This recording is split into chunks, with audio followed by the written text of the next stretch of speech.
Mr. Secretary, are you amending the provision of the No, law? sir. No, sir. But that is how we run the Witness Protection Program. Huwag po ninyong babaguhin ang requisite ng batas, Mr. Secretary. Kaya nabablar ang proceedings natin eh. Pwede ba yung ganito? I respect your opinion, sir. But It that's is not how, my opinion, it is in the law, Mr. Secretary. Yes, sir. Mr. Secretary, restitution will come after. It cannot be... Sir, it can cannot come before or after, sir. It can come before or You after. cite the law that it come before. Wala nga po sa batas eh. Sir, Huwag po ninyong babaguhin ang sir, batas, we Mr.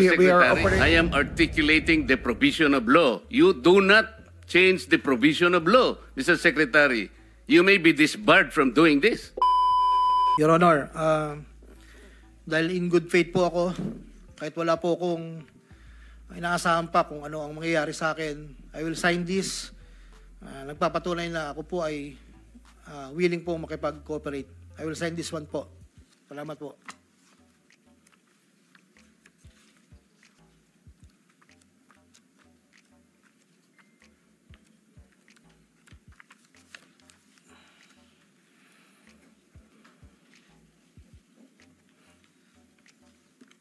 While he's signing, Secretary Remulla, I understand you have a manifestation to make before the committee. Yes, sir.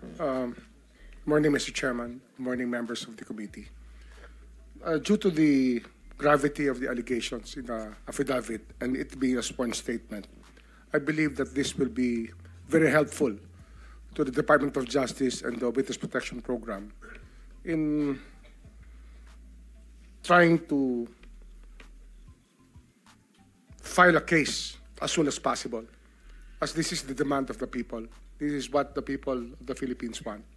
So in that regard, Mr. Chairman, I hope that I will be allowed to bring Mr. Alcantara to the DOJ this morning so that we can evaluate his affidavit in full, given all the annexes, and that we can also ask him to sign certain documents that may be necessary to pursue the malefactors mentioned in his affidavit.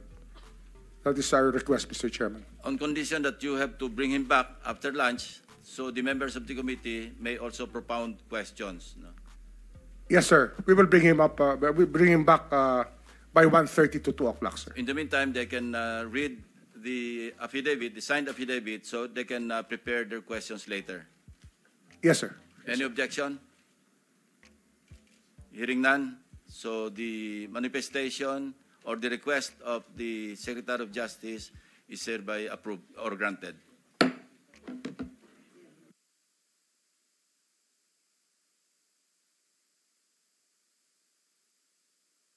For a while, Mr. Secretary, meron lahat ng tatanong niyo si Vice Chairman sa inyo. Thank you. Teka, sandali. Anyway, you're the Vice Chairman. Go ahead. Thank you, Mr. Chair. May question lang po ako kay Secretary Remulla. Mr. Chair, yung pong sinasabi na widespread according to ICI, yung Independent Commission for Infrastructure, na meron daw po empleyado ng DPWs na pinagsisira po yung mga dokumento.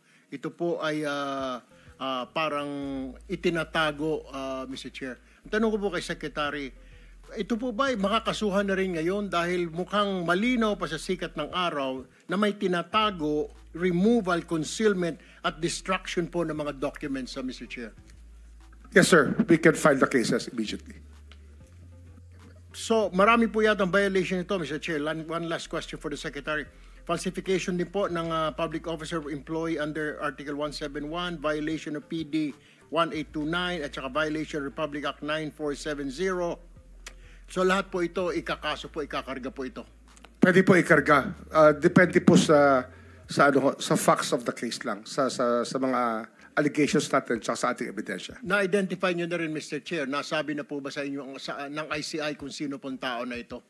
Hindi pa ho, ang ICI po kahapon lang kami nagsimula makipag-usap sa kanila. Pero in due time po, tomorrow po ako mag-a-appear sa ICI.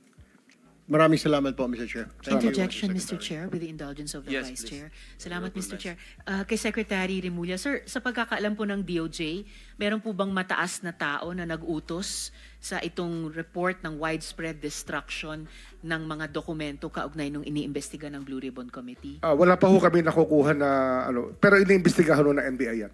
Salamat, Sec. And may mga crucial documents ba na nawala na sa atin, both sa department at sa Blue Ribbon? Usually ho, redundant naman ang documents eh. Redundant yan. So I think that we can still establish those documents, at least the duplicates of the documents will still appear. Aasahan po natin na may copies pa, may duplicates pa. Yes, sir. Yes, Salamat, Secretary. Salamat po, Mr. Chair at Vice.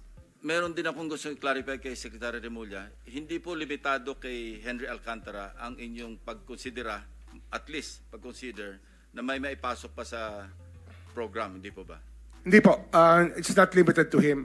As the hearings go on, we will evaluate everybody and the value of the evidence that they can present. At saka syempre po yung vantage point kung sino talaga makakapagturo sa mga salarin, kung ika nga.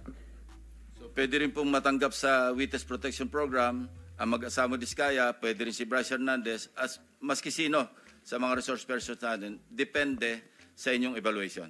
Opo. At sa ngayon po, we can, if they apply, we can consider them protected witnesses already. Pwede na namin bigyan ng security ang mga nag-a-apply. Ang kailangan lang po dito talaga, yung evaluation as state witness. Malaki yung pagkakaiba ng dalawa. Maraming salamat po Mr. sa Chair. inyong pagpapaliwanag. Mr. Chair, may pahabol lang po ako kay Secretary Remulla. Mr. Chair, di po ba ang sinasabi, is it true, pag ikaw po ay naging state witness, absuelto ka na po doon sa kaso wherein kasama ka? I mean, just point of clarification, Mr. Chair. I'm not a lawyer, so pakipaliwanag nga po. As a state witness, hindi ka na po matcha-charge sa kaso na yan. Tama po ba ito? Kung na-charge na po, pwede ho ma-discharge ng court. Pero pwede rin ho hindi namin i-charge. At ang i-charge namin yung mga tinuturo po ng state witness. Kung siya po ay maging state witness.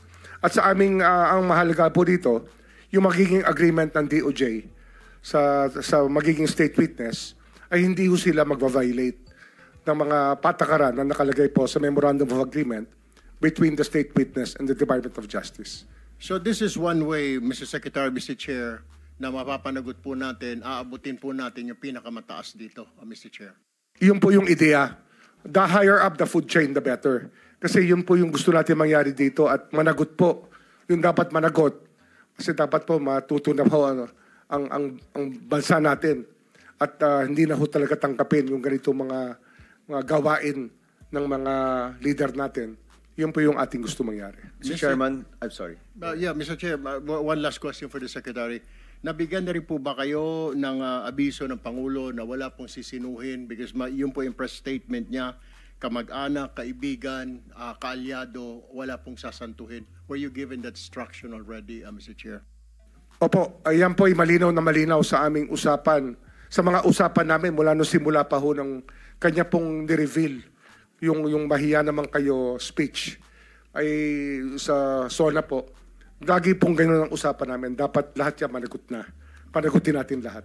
Mr. Wala tayong Chairman, pipiliin. quick question for the Secretary. Since there are other members who want to ask questions, can we go back to the original guidelines laid out by the chair, yung in their order of arrival? So kung may tanong, may tanong si Senator Pangilinan, siya po nauna rito, papayagan po siya magtanong. Kung wala naman, para makapagtrabaho na rin kayo, pag-evaluate ninyo, susunod-sunod rin na lamang. Senator Pangilinan? Yes, no, just a manifestation that pagkatapos pong ibalik dito si Ginoong Alcantara, kasama pa rin ang Secretary of Justice mamayang hapon. Pwede ho, darating po ako, sasama po ako. Okay, and maaari na rin ma-update dun sa pag-uusap ninyo, pagbalik po ninyo. Doon na lang po ako magtatanong. May mga bagay po siguro baka executive session natin pag-usapan. Yes.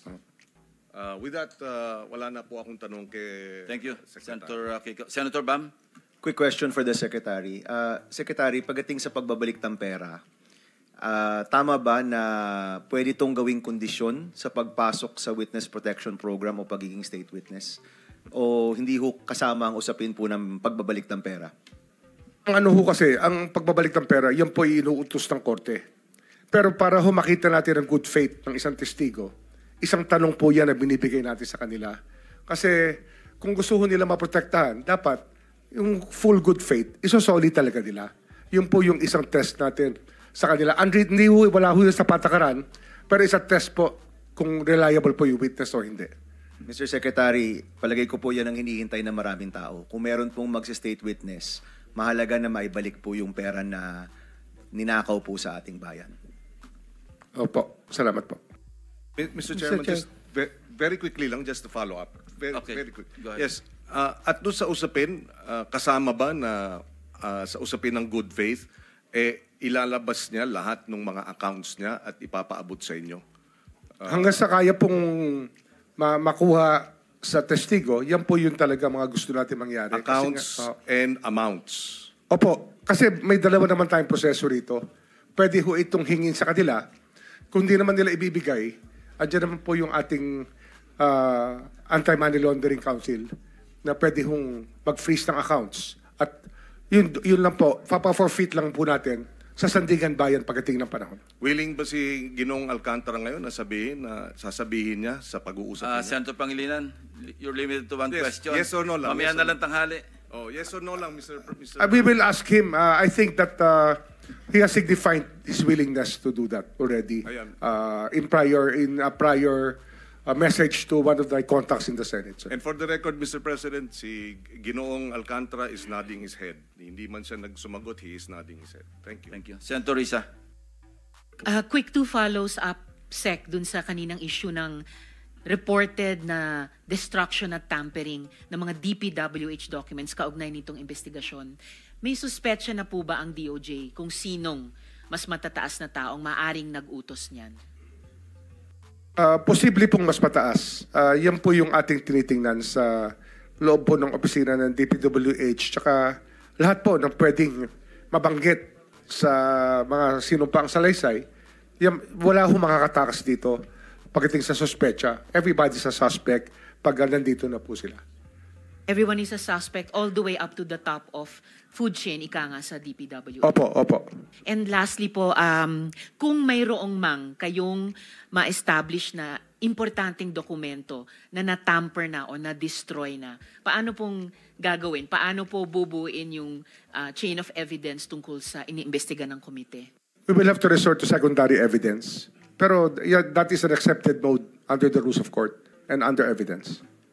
At para ma-preserve po yung secondary evidence that still exists probably right now, meron po bang magagawa ang DOJ na pigilin na itong reported na destruction at tampering ng dokumento dun sa kabilang department ng DPWH?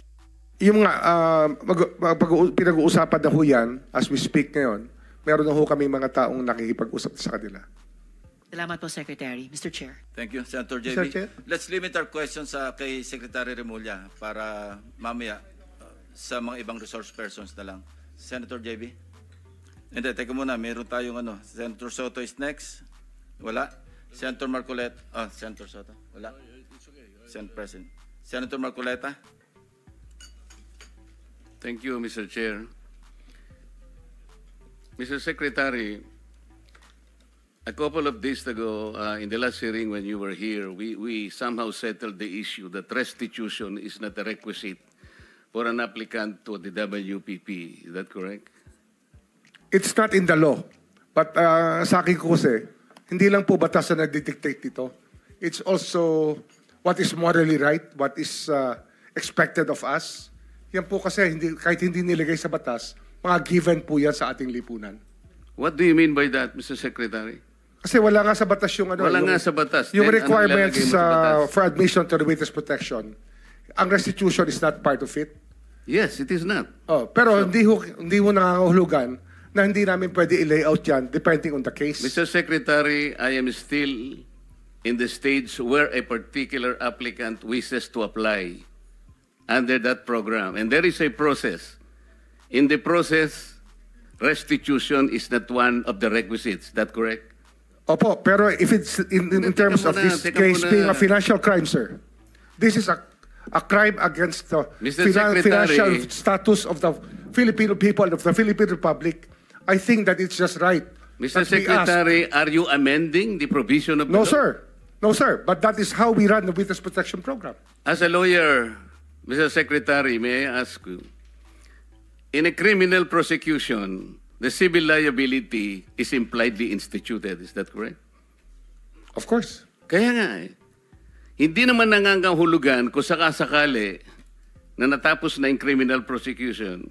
Kapag ka nakita na mayroong criminal liability yung tao, because it is impliedly implied, doon lang magkakaroon ng restitution. It will come after. Paano mo sasabihin na magre-restitute ang isang tao? Meron na bang findings kung magkano i-restitute on how it can be restituted? Nag-a-apply pa lang eh. Huwag po ninyong babaguhin ang requisite ng batas, Mr. Secretary. I thought nung dumating ka dito, nagkaintindihan na tayo eh. Kaya nabablar ang proceedings natin eh. Kaya nga kinote ni, siguro, ang chairman kanina gusto kong ituloy ito. Sinabi niya, nagpa-interview siya, na goodwill and sincerity should be done para i-test. Pwede ba yung ganito? I respect your opinion, sir. But It that's is not how, my opinion, it is in the law, Mr. Secretary. Yes, sir. Yes, sir. But I am At operating... the arbiter Sir, is can I the speak, law. sir? May I speak, sir? Yes, you I'm are operating from the Senator Marcoleta, from the kindly allow vantage the point of the resource reason behind the law, sir. What is the reason behind the law? So that we can get justice, and justice can only be attained if there is restitution. So that is the principle behind all of these things that we are talking about now. Mr. Secretary, restitution will come after. It cannot be. Sir, it can cannot come before or after, sir. It can come before or You after. cite the law that it come before. Wala nga po sa batas eh.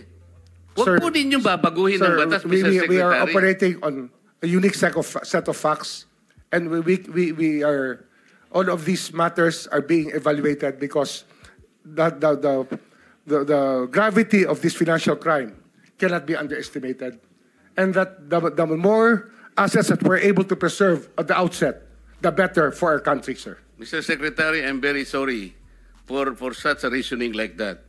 Alam mo, nakikinig I'm very ang sorry, buong sir. bansa. Also, sir, I'm very sorry too if you do not agree with me.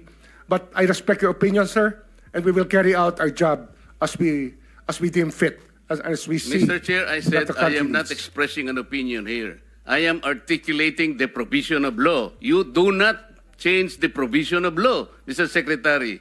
You may be disbarred from doing this. Then it's your opinion, sir. It's your option, sir. Sinabi ko na nga, hindi ko opinion dito. I am articulating Then it's your option, the sir. It provision of it law. is what you wish to happen. That you may proceed Ikaw ang with what you nagbibigay wish. ng opinion, nilalagay mo yung restitution to test the goodwill of a possible applicant. It is not in the law. Unless you are able to point out the provision of law that it come before. Hindi ganun eh. Sabi mo na nga, and we admitted, impliedly instituted ang civil liability, but this will come eventually after the court has pronounced kung magkano ibabalik niya, kung meron man. Not before. Thank you, Mr. Chair. Are you done, Senator Marcoleta? Okay. So next in line is Senator Padilla.